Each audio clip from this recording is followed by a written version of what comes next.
Pois é, nós começamos agora com a música e eu gostaria sempre, quando tem uma música um pouco mais elaborada, dar uma pequena explicação.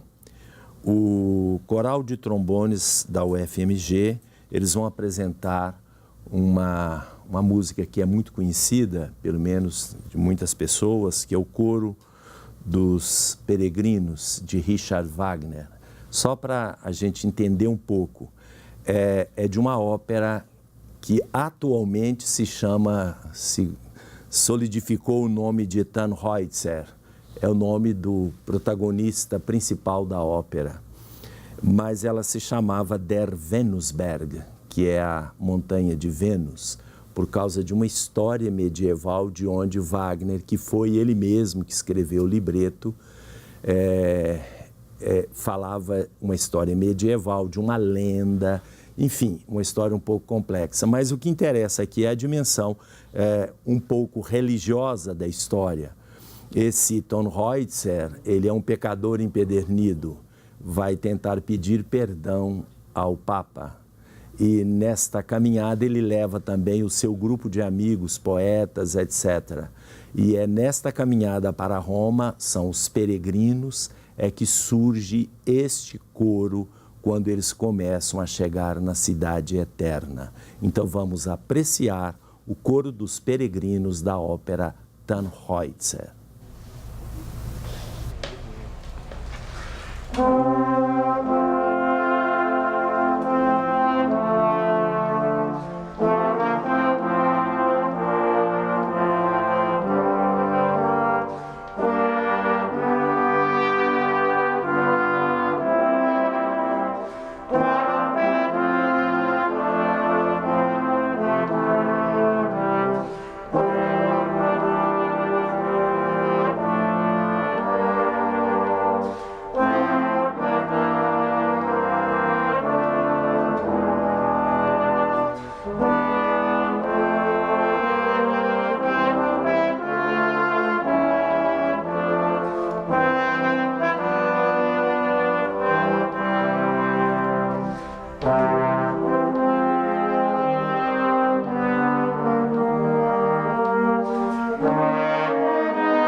Muito bonito. Alguém pode estar perguntando, e o Papa perdoou? Não, só se o báculo florescesse. E o báculo não floresceu enquanto Tannhäuser ele estava em Roma. Voltou revoltado, mas quando ele chegou na Alemanha por interferência, aí vocês vão ter que ler a história, conhecer o báculo lá em Roma floresceu e o perdão chegou. A ópera foi estreada em 1845 em Dresden, na Alemanha. E agora nós vamos aqui ver o trabalho dos salesianos no Centro Juvenil. Vamos ouvir o padre Jesus Henriques. Ele vai nos falar sobre a proposta do Centro Juvenil Salesiano de BH. Vamos conferir. A proposta do Centro Juvenil, desde nosso fundador São João Bosco, é uma proposta de educação e evangelização. E como acontece isso aqui no Centro Juvenil? A gente acontece através das várias oficinas que nós temos aqui, oferecemos para as famílias, para a criança, né? Nós temos oficina de capoeira, nós temos oficina de dança, temos oficina de computador, iniciação à computação, montagem, curso já profissionalizante de montagem de micro e rede, temos curso de teatro, música, teclado, violão, flauta. Então, através dessas atividades que nós fazemos esta educação e esta evangelização. A finalidade nossa é atender principalmente o mais carente. Cada oficina nós temos um educador responsável e esses educadores são preparados ao longo do tempo todo que eles estão aqui com os jovens e com as crianças. Então toda quarta-feira, por exemplo, nós temos um momento formativo, reuniões formativas com temas variados, onde nós trabalhamos com eles essa preparação, este cuidado especial de educação e evangelização das crianças e dos jovens. Vemos o trabalho, agora vamos ler, aqui eu vou ler para vocês o parágrafo 528 da doutrina social da Igreja. Diz assim, em relação à formação: a doutrina social é um ponto de referência indispensável para uma formação cristã completa. A insistência do magistério em propor tal doutrina como fonte inspiradora do apostolado e da ação social nasce da persuasão de que ela constitui um extraordinário recurso formativo, sobretudo para os fiéis leigos, de várias formas, que estão empenhados no campo social e político. É absolutamente indispensável uma consciência mais exata da doutrina social da Igreja. Tal patrimônio doutrinal não é adequadamente ensinado e conhecido. Também por esta razão, não se traduz oportunamente nos comportamentos concretos. E esse estudo que nós estamos fazendo nesta época vai ser muito interessante para a formação da nossa consciência por causa da proximidade das eleições municipais. O valor formativo da doutrina social se reconhece melhor na atividade catequética. A catequese é o ensinamento orgânico e sistemático onde acontece a doutrina cristã, incluindo a doutrina social, dado como fim de iniciar os fiéis na plenitude da vida evangélica. O objetivo último da catequese é colocar alguém não apenas em contato, mas em comunhão, em intimidade com Jesus Cristo, de modo que possa reconhecer a ação do Espírito Santo, da qual provém o dom de uma vida nova em Cristo.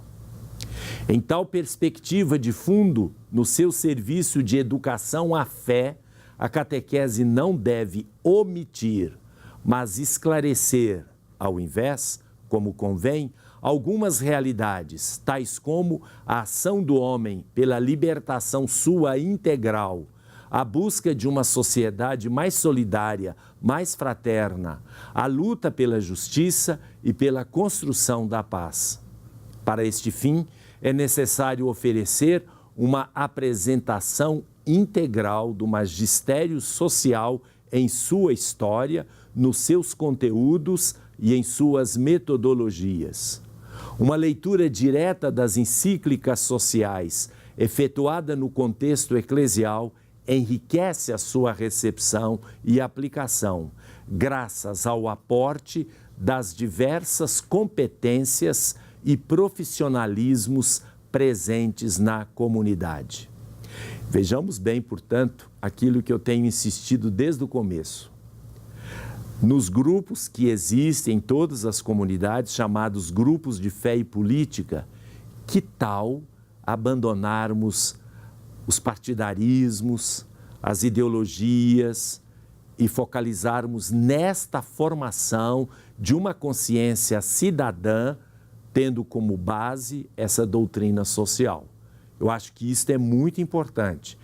A crise pela qual passam os grupos de fé e política poderá ser solucionada se nós começarmos a dar conteúdo verdadeiro a estes grupos. Eu sei que em muitos lugares terminaram, porque houve briga, houve confusão de gente de um partido, gente de outro partido, tentativa de fazer propaganda e assim por diante, o outro não aceitava, ia embora, depois o outro também. Então, esta crise pode ser solucionada, porque os grupos de fé e política são muito importantes. Nós precisamos de cidadãos bem informados para que escolham. Nós estamos precisando de boas escolhas para aqueles que vão fazer leis, para aqueles que vão governar. Nós precisamos de boas escolhas e estas boas escolhas só podem advir de consciências bem formadas. Voltamos daqui a pouco.